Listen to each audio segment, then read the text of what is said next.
Alright everybody, before we get into today's beta and preview video, just a quick disclaimer because I don't want to have to leave the world once I get in there to get things going.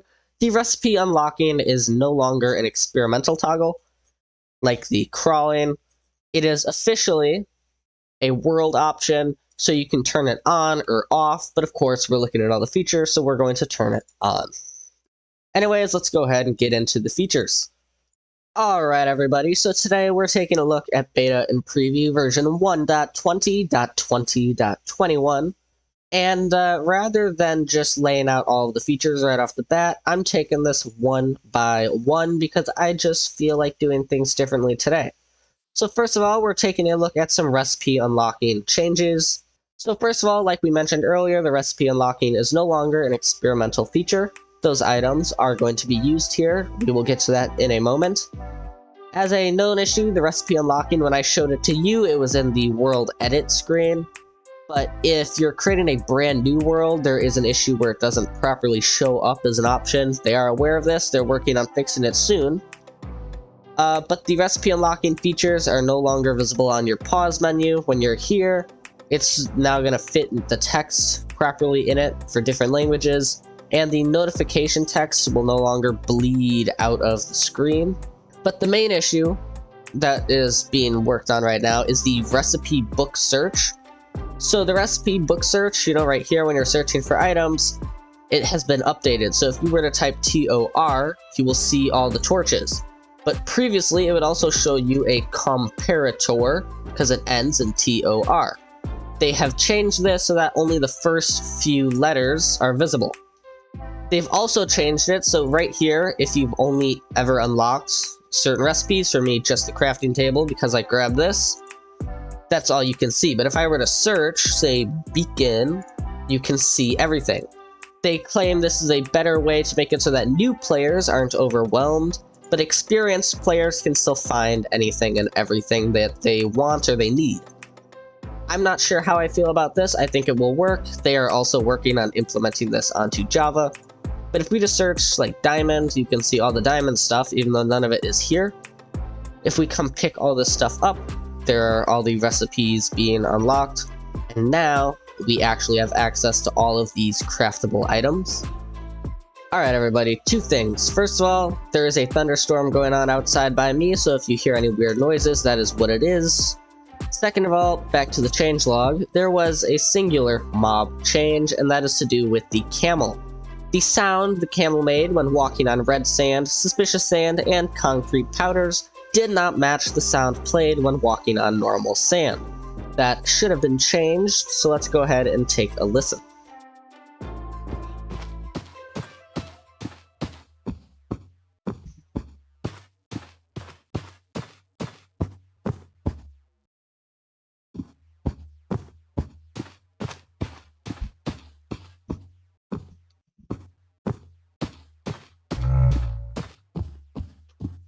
Everything sounds good to me, so let's go ahead, put this camel right back in this hole, and go ahead and take a look at the next change.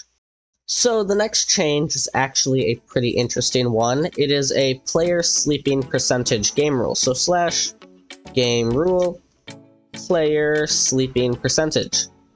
Now, what you can do with this is you can set the percentage of people that have to be in bed in order to skip the night. Now, for me, as a single player doing this by myself, I can't exactly show off too much of it, but we can go ahead and do / times sets night, and we can go ahead and take a bit of a deeper look. So pretty much how this works is that you can set the number. If the number is 0 or negative, it will only require one player to be sleeping in bed.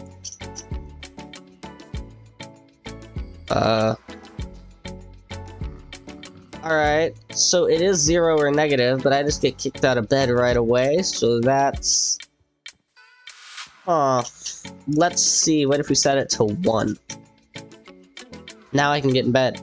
So if a 0 or negative value does not only require one player to sleep, it just kicks you out of bed. And even though it's set to 1, when I sleep, it doesn't... Oh, well, hold up.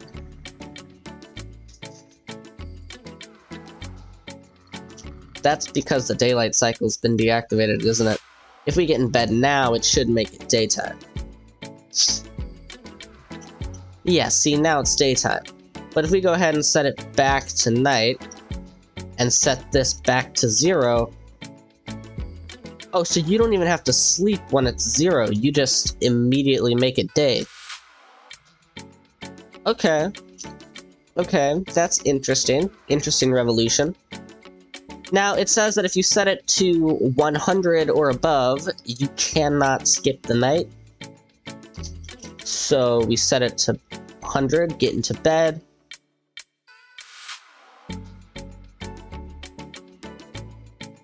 Yeah. Oh, no, when it's set to over 100, you can't skip the night. So I don't know, let's just do 1,000. Why not?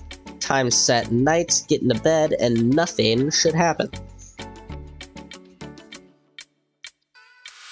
I do not think it's gonna kick me out of bed, though. I think I'm just gonna end up sitting in bed. Yeah, so if it's over 100, you cannot sleep. At 100, every player would have to be in bed. 50%, only half, you know, this is self-explanatory.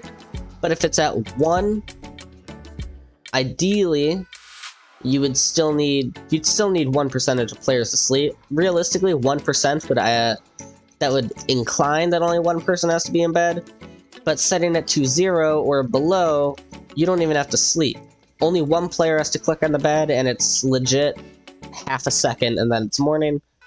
So that's an interesting development. I think this is a cool feature. I'm glad it's here, but I think it could use a little bit of work, a little bit of polishing.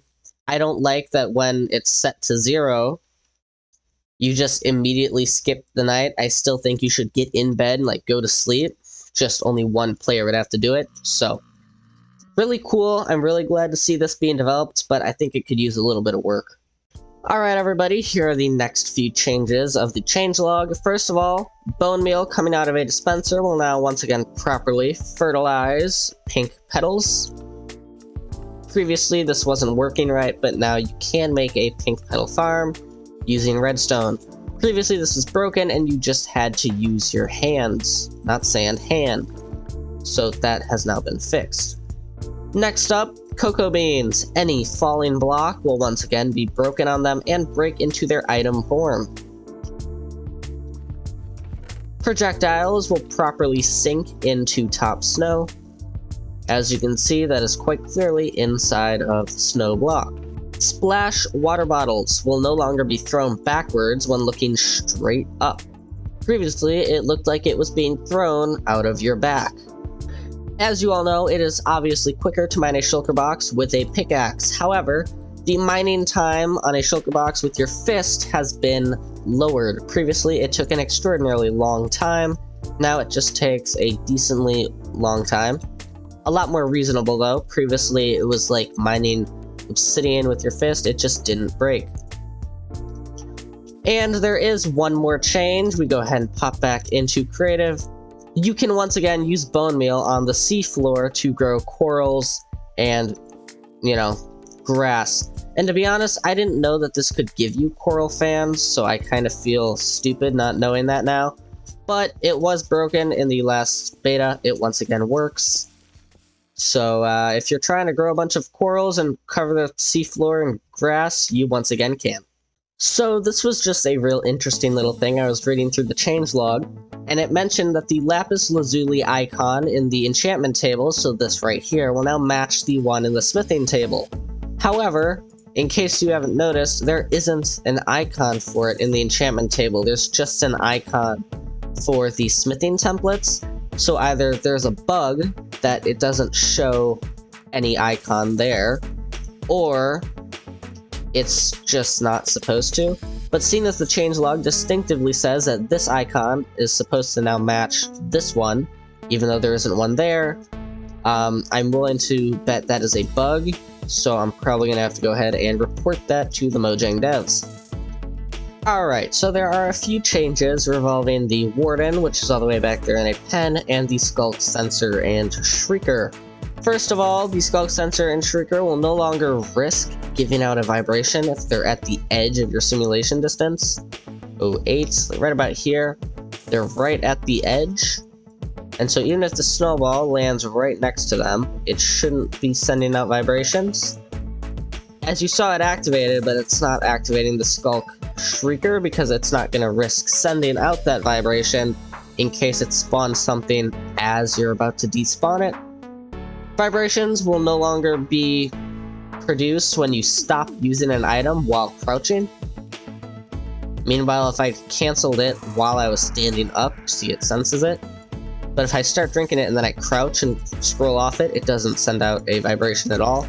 So that is a really nice, interesting fix. So if you're eating food and then you go, oh, I gotta be sneaking, you can crouch.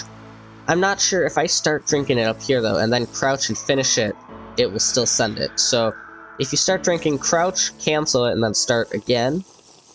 No, even if you drink. Alright, so, you know, you realize you do this, just crouch, cancel it, and don't drink or eat whatever you are about to drink or eat, because it won't go well for you. Also, Wardens and Sculk sensors can now detect when you drop an item on the floor. And, of course, this works from floor height as well. So it's not just like you have to be real high up. And to show that this does work with the Warden, I have... No, don't go away. Warden. Oh, I have 2 now. Great. But, yeah, dropping these items, they are very interested. Yeah.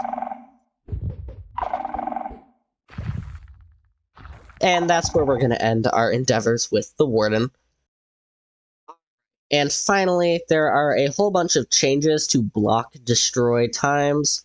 First of all, up on your screen right now, you are reading a passage from the changelog mentioning how they have adjusted the breaking time of 188 blocks to match Java Edition, and our intended design. Some blocks couldn't be changed yet for technical reasons. Obsidian was left unchanged because they're still deciding what the breaking speed should be, but they're bringing more blocks to parity, making it easier for the team to keep both versions of the game up to date, Java and Bedrock that is. We also hope it'll be easier for the community to make and share guides that work for all players on all platforms. And then down here at the bottom of the changelog, which I'm showing you now, the block destroy time changes full list. So this is the Bedrock name for the item. So we have activator rail, ancient debris, andesite stairs, etc., etc., etc. The destroy time, what it was and what it is becoming. And then the explosion resistance, what it was and what it is now. Now the explosion resistance should be pretty self-explanatory, but that is just how resistant that block is to being blown up by TNT or a creeper. And the destroy time, very self-explanatory, how long it takes to mine. Ancient debris, the destroy time, I'm assuming since it's blank, means that it isn't being changed, but the explosion resistance has been increased dramatically. Just scrolling through here, I'm just gonna scroll through. The beehive, the blast resistance, has been lowered so much. It went from a 5.4 to a 0.6. The bee nest, 2.7 to 0.3. The bamboo shoot went from 0 to 1 in terms of mining time. The bell went from 1 to 5. So it now takes 5 seconds to mine a bell when it was 1. I feel like some of these changes, they should just be changing the things on Java rather than Bedrock. In terms of mining times, I'm not seeing too much that's like super drastic. In terms of blast resistance, yeah, there's a whole lot of stuff, but it's not really all that pressing in my opinion, the blast resistance. But yeah, mining times, there's a whole bunch of different changes. I'm not seeing anything too drastic though. And now we're at the end. Now, they did say they changed all of these 188 blocks, but there are still more that they would like to change, and that is this list down here. I'm not sure how many this is, but the destroy time, this is what it is on Bedrock. For every single one of these is 2, and then Crying Obsidian is 35. While on Java, it's 50. So I'm not sure how they're going to change this. ER explosion the explosion resistance. But as you can see, mainly the mining time, there's some big changes between Bedrock and Java. So we'll have to see. I assume in the next beta we will see all these changes, but we will find out next week, I guess. Alright, everybody, so that is the whole 1.20.2021 changelog. If you have enjoyed, do be sure to go ahead and smash that subscribe button. As usual, the entire changelog will be linked down in the description below in case you want to read all of it for yourself. Anyways, this has been Mr. Gaming Aquatic, and I'll see you next time. Bye!